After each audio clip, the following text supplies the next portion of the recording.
수천도의 뜨겁고 거대한 불길. 그것이 바로 내가 태어나 처음 마주한 세상이었습니다. 내 이름은 철. 나를 필요로 하는 곳이라면 어디든 그 자리에 있었습니다. 세상의 뼈대를, 인류의 문명을 만들어 온 나는 이제 새롭게 태어나려 합니다. 이것은 나의 진화를 다루는 이야기이자 새로운 시대를 열어가는 인류의 이야기. 한번 들어보시겠습니까?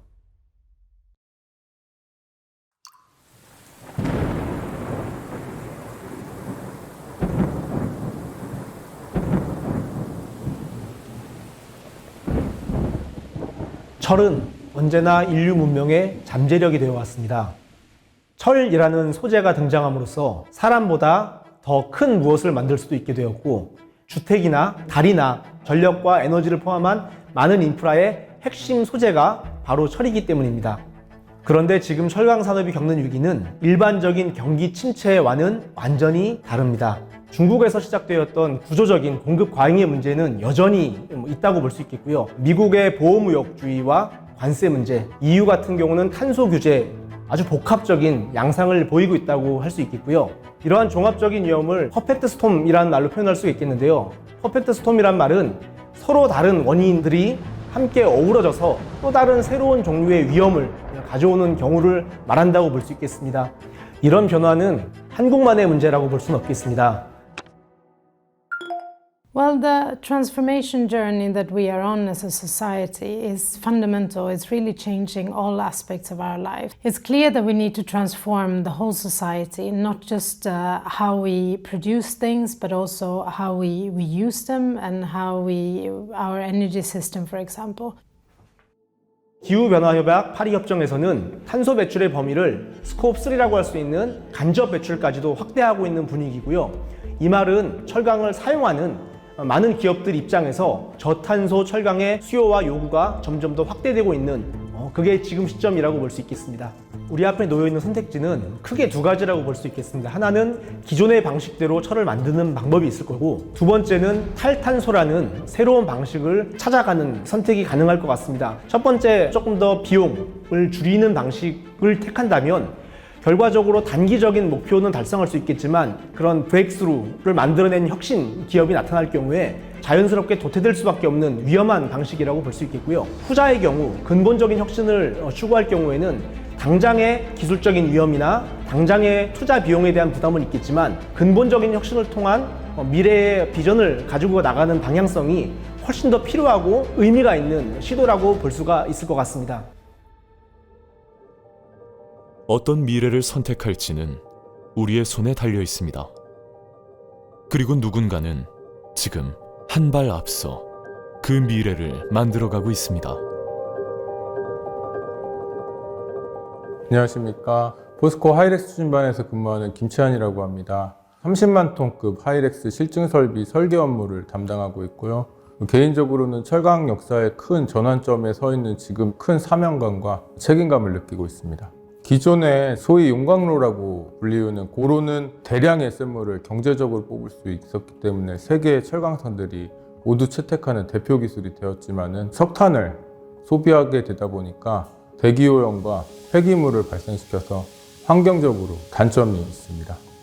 하이렉스의 핵심 기술은 바로 이 석탄을 수소로 대체했다는 데 있습니다. 철광석이 탄소를 만나서 CO2로 배출되는 것과 달리 수소를 쓰게 되면은 H2O가 되기 때문에 즉 물이 배출되는 공정이 되겠습니다. 해외 철강사들이 개발하고 있는 샤프트로 방식 대비 하이렉스의 기술적 강점은 유동 환원층 기술에 있습니다. 분가루의 철광석을 별도의 가공 없이 그대로 사용할 수 있을 뿐더러 세밀한 온도 제어가 가능해서 고품질의 환원 품질을 확보할 수 있게 됩니다. 하이렉스 기술 개발 과정은 그 누구도 가보지 않은 길이었기 때문에 내부에서 많은 토론을 통해서 답을 얻으려고 발버둥을 쳤지만 내부에서만의 소통으로는 한계가 있었고 전 세계 전문가들을 찾아가서 저희가 궁금했던 내용을 묻고 단서를 얻는 과정을 연속적으로 수행했습니다. 사실 이러한 거대한 전환을 하나의 기업이 이뤄낸 사례는 거의 없습니다. 예전에 반도체가 그랬고 지금 철강도 마찬가지죠. 철 말고도 산업의 쌀이라 불리는 소재가 하나 더 있죠. 그것은 바로 반도체인데요.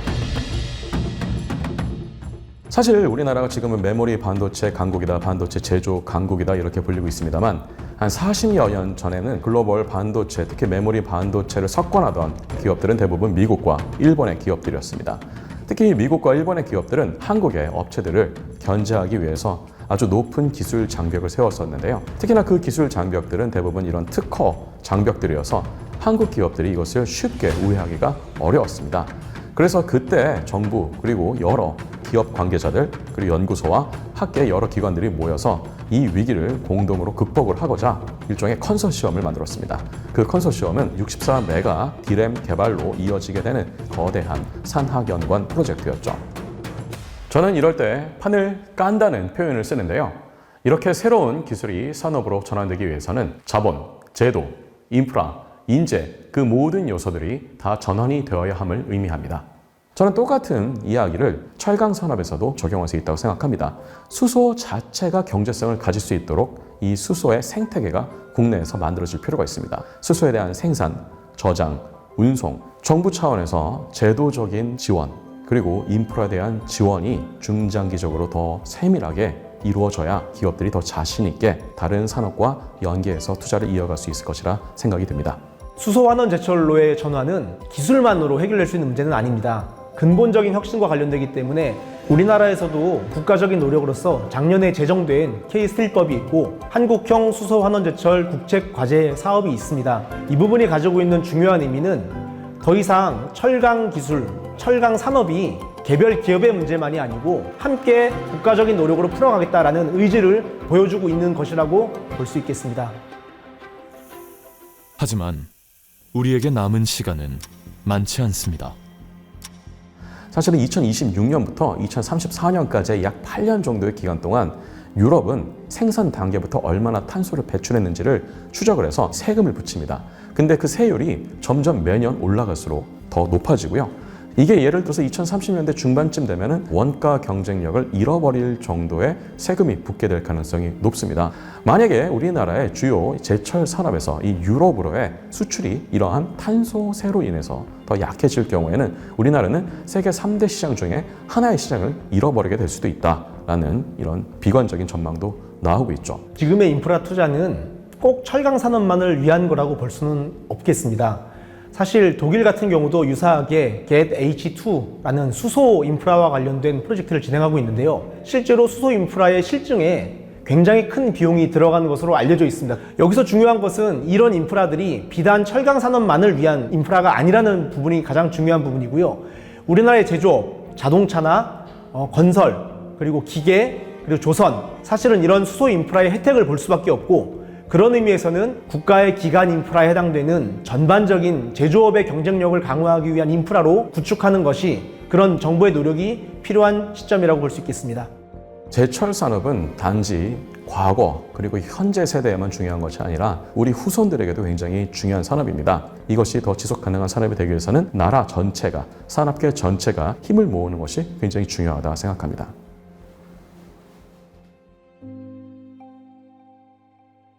이제는 다 함께 다음 세대를 위한 철을 준비해야 할 시점입니다. 그렇다면 나 강철은 어디까지 어떻게 진화하게 될까요? 철강 산업의 변화 없이 에너지 전환과 탄소 중립, 다음 산업의 패러다임 전환을 선도하는 건 불가능하다고 봅니다. 관건은 이 철을 얼마나 많이 만드느냐보다도 얼마나 깨끗하게 그리고 얼마나 지속 가능하게 만들 수 있느냐에 달려 있습니다. 미래의 수소환원 제철은 수소와 에너지 그리고 철강의 복합 클러스터가 될 것으로 생각을 합니다. 이렇게 되면 우리나라 산업계뿐만 아니라 전 세계적으로 큰 산업의 기폭제가 될 것으로 생각합니다. This transition will of course prove at the end that it's possible to make steel without greenhouse gas emissions. And when we have proven that and showed the world, we can be truly part of the solution. 오늘도 당신 곁에는 무수히 많은 내가 있었을 겁니다. 그리고 앞으로도 인류의 일상을 위해 기꺼이 스스로를 달구고 망치질할 겁니다. 아주 먼 과거부터 그러했듯 아주 먼 미래에도 함께 해주세요. 강철의 진화를